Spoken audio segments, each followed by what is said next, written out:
आप देख रहे हैं एसएमसी आवाज सैफी अब्बास के साथ। हर गम संग तेरे सहना जी, जो जग से कहा ना जाए वो मुझको बस तुझसे कहना जी। जिसे तुमने बेदर्दी से ठुकरा दिया वो मेरी मोहब्बत की लाश थी, बावफा थे इसलिए ठुकरा दिए गए, शायद तुम्हें किसी बेवफा की तलाश थी। एसएमसी आवाज़ में एक बार फिर आपका स्वागत है। सिंगरौली ज़िले के एनसीएल जैंत में एक हैरान कर देने वाला मामला सामने आया है। -509 में रहती हैं चांदनी। इनके पति अजय जैंत में ही डंपर ऑपरेटर हैं और पति पत्नी पहले से ही एक दूसरे को जानते थे। प्रेम विवाह हुआ, लेकिन दोनों परिवारों की सहमति से प्रेम विवाह हुआ। पत्नी काफ़ी खुश थी कि अपने नए आशियाने में अपने पति के साथ वो इसे काफ़ी बेहतर रखना चाह रही थी, लेकिन अचानक पति को न जाने क्या हुआ, दहेज की ज्वाला में पत्नी का अरमान सुलग गया और पति उन्हें छोड़कर मुंबई चले गए और अब वो उन्हें बार बार दबाव बना रहे हैं कि तुम यहाँ से चले जाओ, मैं तुम्हारे साथ रहना नहीं चाहता हूँ। जिस तरीके की स्थिति से पत्नी गुजर रही है, धोखे के बिसात में जब ये रिश्ता इस तरह से खड़ा हो गया तो वो परेशान होकर हर किसी से मदद की गुहार लगा रही हैं, न्याय की बात कर रही हैं। जैंत चौकी में ये मामला जा चुका है और इसके साथ साथ वो जैंत मैनेजमेंट से भी राहत चाह रही हैं, लेकिन सर्विस शीट में उनका नाम नहीं होने की वजह से उन्हें दिक्कत आ रही है। ऐसे में पति के घर में वो ज़रूर हैं -509 में, लेकिन वो कब तक रह पाएंगी वो ये नहीं जानती हैं। लेकिन सर्विस शीट में नाम हो या ना हो, लेकिन वो न्याय चाहती हैं क्योंकि उनकी शादी सहमति से हुई है और उसका रिकॉर्ड भी उनके पास है। लेकिन जिस तरीके से पति ने बेवफाई किया है उससे वो काफ़ी टूट गई हैं और हर हाल में वो पति के साथ रहना चाहती हैं और इंसाफ चाह रही हैं। तो मैं सिंगरौली ज़िले के एनसीएल जैंत में इस MQ 509 में आए हुए हैं और यहाँ पर भी एक हैरान कर देने वाला मामला सामने आया है। अजय विजय भालेकर जो जैंत में डंपर ऑपरेटर हैं, इन्होंने लव मैरिज किया। अब ये इस दरवाजे पर खड़े होकर पिछले 2 महीने से पति की राह देख रही हैं, जो इन्हें बहलाकर यहाँ से महाराष्ट्र चले गए और उन्होंने कहा कि मैं लौट कर आऊँगा, लेकिन अब वो लौट कर आ नहीं रहे हैं, बल्कि इन्हें लगातार धमकी दे रहे हैं कि तुम यहाँ से चली जा, मैं तुझे नहीं रखूँगा। इन्होंने शादी किया है, एनसीएल इनकी मदद करना चाहती है, लेकिन सर्विस शीट में और तमाम जगह पर इनका नाम नहीं है। वो रिश्ता जो प्यार से बनता है उसके बाद कागज़ का मोहताज हो जाता है।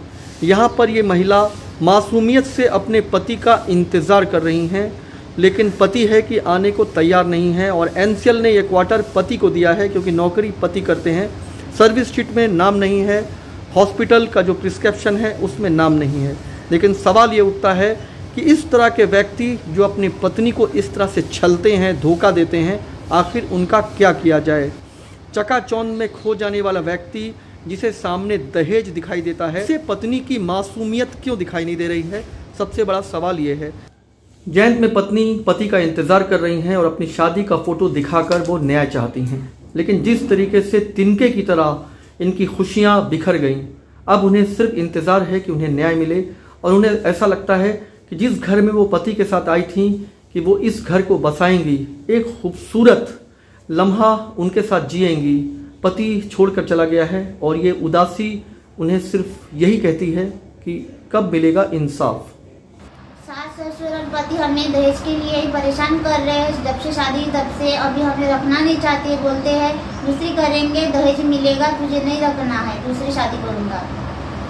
लेकिन वो पति जो पहले आप पर जान लुटाते थे, हाँ। और ऐसा लगता था कि वो किसी और से बिल्कुल शादी नहीं, कि कभी जिंदगी में साथ नहीं छोड़ूंगा, अभी साथ छोड़ के चले गए। तो आपके खाने पीने का कैसे चल रहा है? कुछ नहीं, बस ऐसे ही खा पी रहे, सूखा रोटी खा रहे, बस कुछ नहीं है। घर में पैसे भी नहीं है, कुछ ही नहीं है। तो आपने उनके माँ बाप से कहा, क्योंकि ये तो अरेंज मैरिज है, माँ बाप की सहमति से शादी हुई है। हाँ, तो माँ बाप की सहमति से हुई, पूरा अरेंज मैरिज जैसी शादी की है, मन से किया है, पूरा अरेंज मैरिज है। तो आपने उनके माँ बाप से बात किया कि आप अपने बेटे को क्यों नहीं भेज रहे हैं, मैं अकेले रह रही हूँ, मैंने शादी किया। माँ बाप सास ससुर बात नहीं करते हैं, बेटे को भी बात नहीं करने देते हैं। और पहले बात करते थे? 2-3 दिन बात किए, बोल रहे थे कि तेरे डॉक्यूमेंट बनाऊंगा, आऊंगा। नहीं, जब आपकी शादी नहीं हुई थी उस समय माँ बाप का कैसा, आपके साथ कैसा व्यवहार था? अच्छे थे। जब शादी नहीं हुई तब हमारे साथ अच्छे रहते थे, माँ बाप दोनों रहते थे अच्छे। बोलते थे कि हमें कोई दिक्कत नहीं है, आपकी लाइफ है, आप दोनों देख लो, आपको दोनों को शादी करना है, हम इंटरफेयर नहीं करेंगे। शादी करा दी, तब से इंटरफेयर कर रहे हमारे लाइफ में। लेकिन अब ऐसा वो क्यों कर रहे हैं, क्या चाहते हैं वो? दहेज चाहते हैं। कैसे मालूम आपको दहेज चाहते हैं? हो सकता है दहेज वजह ना हो। जैसे उनके माँ पिताजी बोल रहे थे बेटा हुंडा मिले, जैसे दहेज मिलेगा, सोना मिलेगा, इसको छोड़ दे। आपसे भी कभी मांग किया क्या कि तुमसे शादी होके ये सब नहीं मिला, ऐसा कभी बोला क्या? हाँ, बोलते थे कि दूसरी कर देते तो मिलता था। तो आपने नहीं कहा कि मैं तो पहले हाँ, हमने तो बोला कि हम तो पहले ऐसे थे, आपने बोलना चाहिए, हमने शादी नहीं करनी थी, हमारी तो जिंदगी बर्बाद कर दी ना। पहले बताना था कि क्या क्या चाहिए क्या नहीं चाहिए। तो अभी आप यहाँ पर अगर पति नहीं आते हैं हाँ। तो आगे क्या करेंगी? अभी हम उनकी राह देखेंगे, हम गांव नहीं जाएंगे, क्योंकि हम गांव जाके क्या करेंगे? माँ बाप के घर में कितने दिन रहेंगे? पहले तो शादी करने के बाद 4 महीने रहे हैं। और वो 2 महीने से नहीं है यहाँ पर कि 1.5 महीने से? हाँ, 1.5 महीने से नहीं है, आ भी नहीं रहे हैं। अच्छा, ये बोलते हैं कि आप यहाँ से चले जाओ तब आएंगे? वो कुछ बोलते नहीं, हमारे साथ बात ही नहीं कर रहे हैं।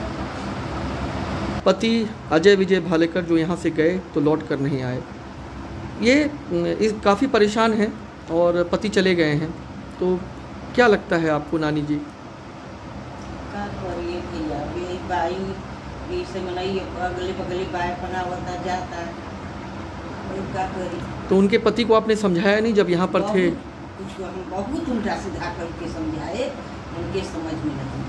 क्या दिखाई दे रहा है उनको? पैसा दिखाई दे रहा है कि क्या दिखाई दे रहा है? पता नहीं भैया, अब उनका नीति के जाना। 2 महीने दिए थे हमें ससुर ने यहाँ रहने के लिए।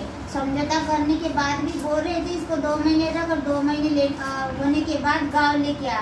तभी हम नहीं गए 2 महीने के बाद, तो अभी चलेगा, अभी भी लेके जा रहे थे छोड़ने के लिए, और गाँव जाते थे या वापस लाते ही नहीं।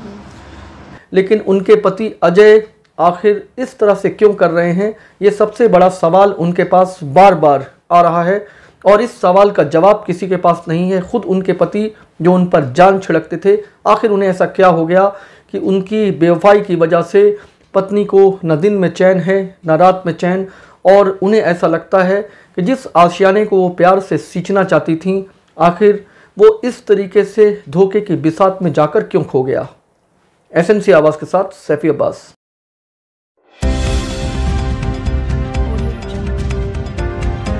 आप देख रहे हैं एसएमसी आवाज़ सैफी अब्बास के साथ।